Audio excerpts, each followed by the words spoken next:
Hi everyone, thanks for joining us. My name is Max Sawyer. I'm a Master's in Management Management student at Western Colorado University, and I'll be sharing my master's project experience exploring wet meadow habitat in the Upper Gunnison River Basin. For this project, I partnered with the Bureau of Land Management Gunnison Field Office and the Upper Gunnison River Water Conservancy District to plan, implement, and communicate restoration of wet meadow and riverine habitat areas in the Upper Gunnison Basin. So today I'll share my experience with the adaptive restoration techniques we utilize past season, specifically at our Monson Gulch field site. There we go.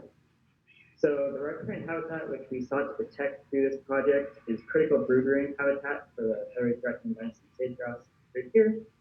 And we utilize low-tech restoration structures such as this one rock dam, which is composed of many rocks going one rock high, to slow runoff, capture soil, and promote revegetation of our plant species throughout our project site. So the Monson Gulch restoration site is located in Community Creek drainage, approximately 20 miles east of Gunnison, Colorado.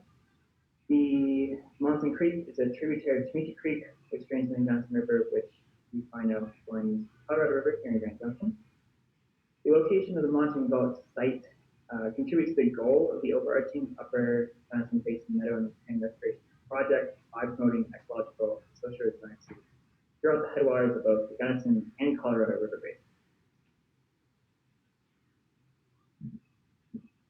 So in 2009, the Gunnison Climate Working Group came together to discuss building ecological and social resilience in the Upper Gunnison Basin faced with changing climate.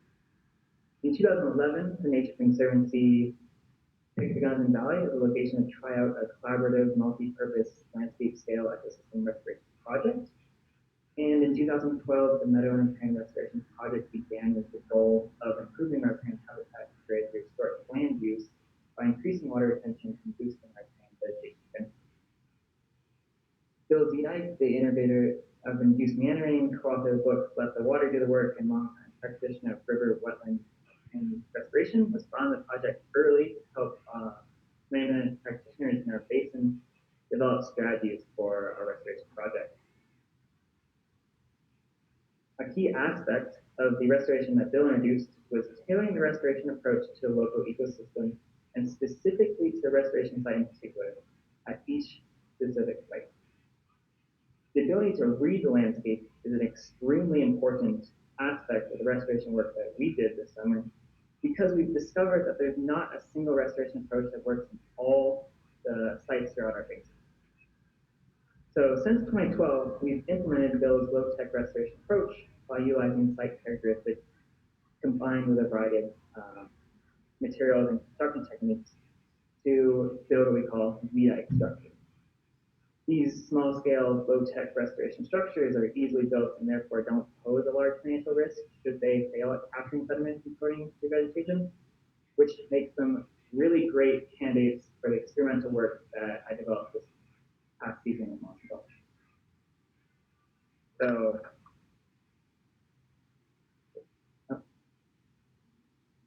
cool. So this is the Monson Gulch restoration site in the top photo there. It's located in the sagebrush steppe ecosystem on the west side of Meadow Dome, which is in the background of that photo. Monson Creek is a spring-fed perennial stream that has an average flow of about a tenth of CFS, so pretty small.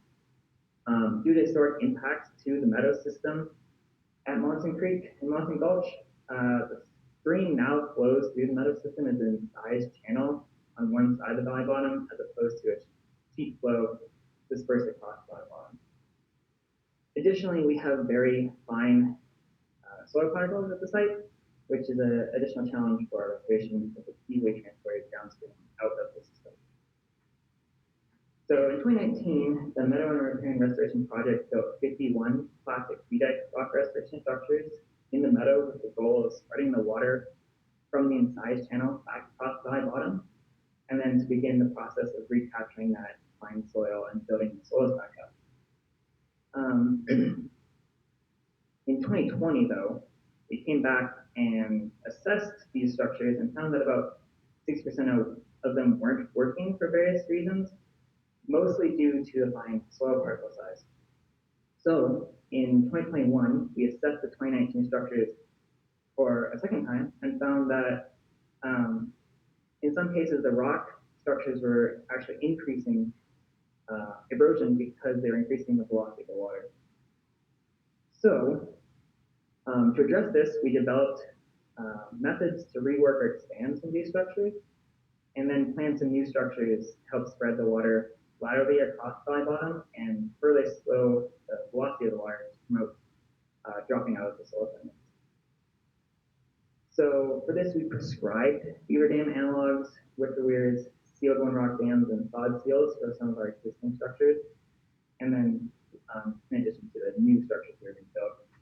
So again, the goal of these new structures was to disincentivize continued channel erosion that we had or new channel incision, to spread the water across the bottom over a greater area, to drop and capture the suspended soil particles that we have in the stream, and to reduce sagebrush encroachment on the meadow system.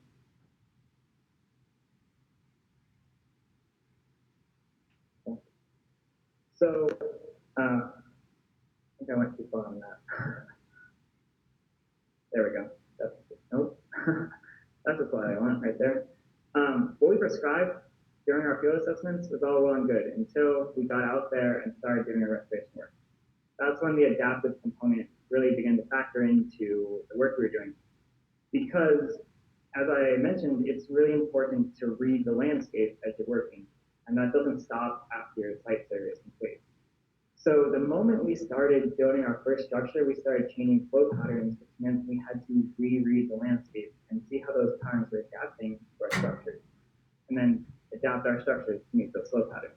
So an adaptive process that went throughout the entire field season with every structure that we built. Following the site survey, I had only about 40 structures to build and maintain. It wasn't that large of a project to start out, but as I said, that list began to grow the moment we put the first structure. So in particular, this meant that instead of building just the prescribed beaver dam analogs that we had in the inside portion of the creek, we began to expand those BDAs laterally across the bottom using simple structures called wicker weirs, which are willow branches into the ground with survey stakes, packed with mud and capped with rock on contours across the valley bottom to help spread that water at a very slow velocity to help re-wet the soils underneath.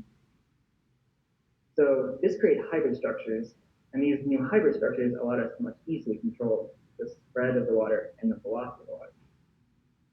So additionally, we adapted the classic one rock dam design that I showed you on the first slide there to a literal one rock dam. We took one rock and create pooled systems, or a series of pools, in the incised channel by placing one rock to capture the water, thus reducing the pore space between rocks since there was only one. So that actually worked really well. It was an experimental approach that we hadn't thought of prior to getting out there and just basically chucking rocks in the stream. So during the 2021 field season, we had 6 crews work about 12 full days total to install 62 new structures across the meadow. My favorite structure being the low water crossing, which you can see in the series of photos on the side of the slide there. It's our largest structure, by far the biggest structure we had, the only structure built with heavy machinery. It provides a way for the BLM system road to safely cross the creek at the top of our restoration site, but it also serves as our first restoration structure. It captures the creek at the very top of our restoration area and spreads it out across the entire valley bottom, thus serving a dual purpose. So it's a really, really awesome structure, and as you can see from the photos, we actually did adapt it a little bit throughout the season as we saw how well it was working to spread the water out. So, there we go, lessons learned. Our biggest lesson learned was trial and error. So, especially emphasized was the need to adapt restoration processes based on the changing conditions we had to site. And that was both the changing flow patterns and the weather patterns we observed this summer with our monsoon season, which we hadn't had in 2020. So seeing that, we were able to adapt the structures again to meet those sort of small scale Monson Gulch in particular, learning the landscape and the flow patterns were critical for constructing effective restoration structures and adapting those restoration structures to increase effectiveness throughout the season.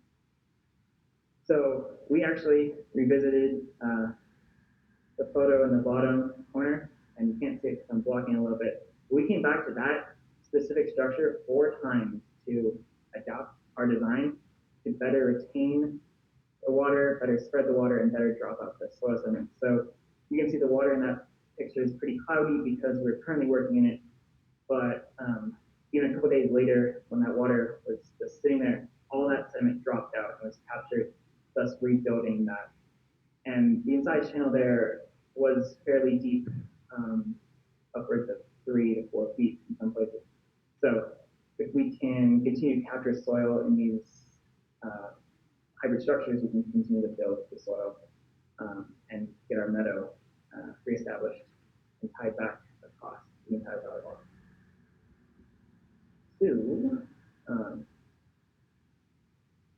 what we're going to look at in 2022, this is not a one and done restoration approach, so we're going to come back at least for 2 more years to assess how our structures worked, how they performed during the spring runoff, how they performed this winter, and that's going to inform us of what new construction techniques may be considered for this coming season, some of our structure design updates, and then structure maintenance going forward. So, as I said, not one and done. We're going to come back. We can't forget about these structures. In some cases, such as like the one rock dams, you can add layers and adapt those structures and increase their ability to continue restoration efforts. So, some final lessons learned through the experimental restoration process at Monson Gulch was that we can use what we've learned from this to expand the so-called recipe book for our restoration practices across the Junction Basin. And by sharing such experimental processes that we use, I'm hoping that we can continue to see such processes benefit similar restoration projects, not only across our basin, but across the West and throughout other regions. So, one final slide before questions, and that's results and monitoring. I want to share some of the results of the entire Meadow and Riparian Restoration Project and how we will be monitoring the effects at Monson Gulch in particular. So over the past 10 years, the Upper Gunnison Basin Meadow and Riparian Restoration Project has built over 2,000 structures, restoring greater than 200 acres of meadow and improving over 1,200 acres of grass and sage-grouse habitat. Since it is too soon to have vegetation recovery data at Monson, since we just did implementation of restoration last year and in 2019, this past season in 2019, we don't have data yet, but for restored areas across the basin, we saw plant cover increase between 28 and 245%, with an average of 160% at our restoration sites, which is amazing results. Variation in response is due to numerous factors, including amount of timing of snowmelt, which changes on a yearly basis.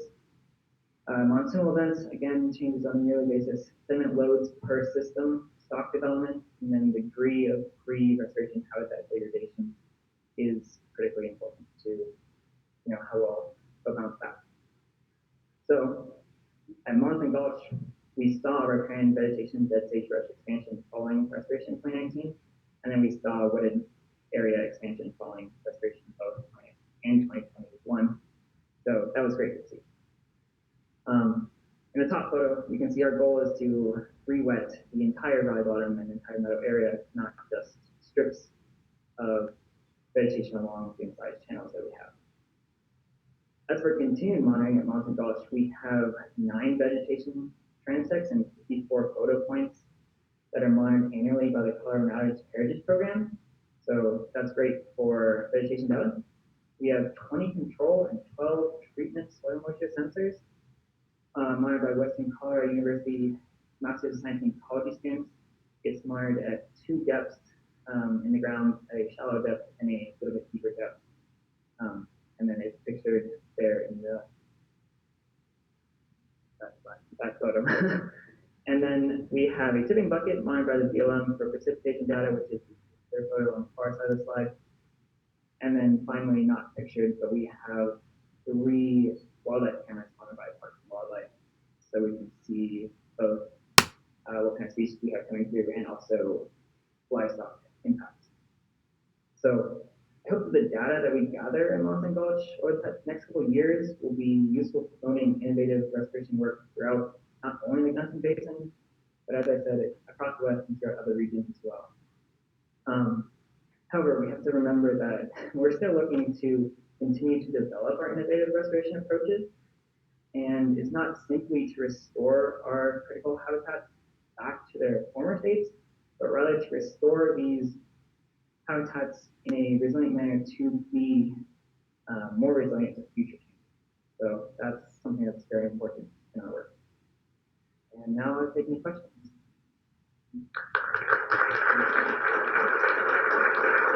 Awesome. Thank you, Matt. That was a great presentation.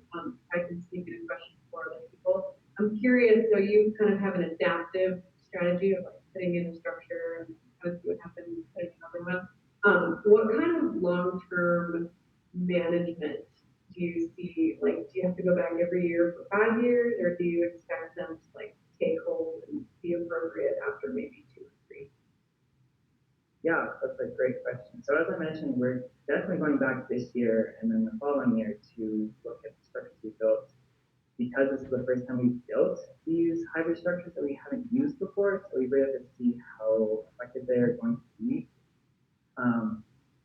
Since it's not a one and done approach, we do have to come back and maintain the structures. We are planning to do further restoration up valley of the site in 2023, 2024. So this site will come back to a lot. Some of our other sites that I helped work on this summer and that we did restoration a few more years back, we still do come to them. We just don't have to maintain every single restoration structure, fortunately. So we go back and we monitor, and then we determine maybe a handful that we have to adapt and change to make sure they're functioning appropriately. Awesome. And from a sort of online viewer, have you looked at water quality and vegetation change? Yep. So we do have a seasonal crew, BLM, that monitors water quality. I did it on a bi-weekly basis in 2020. I think we did it a little less frequently this summer because we were out there, or I was out there basically every single week.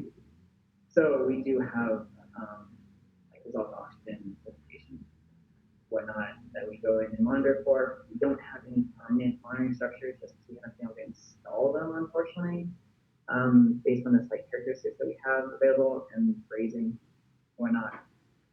That might be something we consider in the future with master's students. There's a lot of interest at Western Colorado University through our master's programs about looking at this kind of work. So it's there. Visually, I saw with the monsoons this season that we didn't have last season. We saw a lot more sediment moving and other materials moving downstream. So that was very interesting, but not data that I have numbers for at the moment. I'm going to do one more. Sorry, I think you get a lot of questions. I'm going to do one more from the online session, since you guys can talk to him during lunchtime. Any indication of how successful you'll be in making the headwater systems more resilient and maybe tell? Yeah, so as I mentioned, we have over 2,000 structures throughout the basin, and we had our planning meeting for this coming season a month or so back, and we have like 6 to 8 new restoration sites on deck. So there's a lot of potential, and we've seen really good vegetation responses at sites we've restored. So I'm pretty hopeful that we'll have some boosted resilience in our headwaters. We've been able to partner with Forest Service and private landowners further up valley and further into the headwaters as well to work on similar projects. So I see it taking off and gaining momentum as we see how successful it has been. So that's very exciting. Awesome, thank you. Thanks.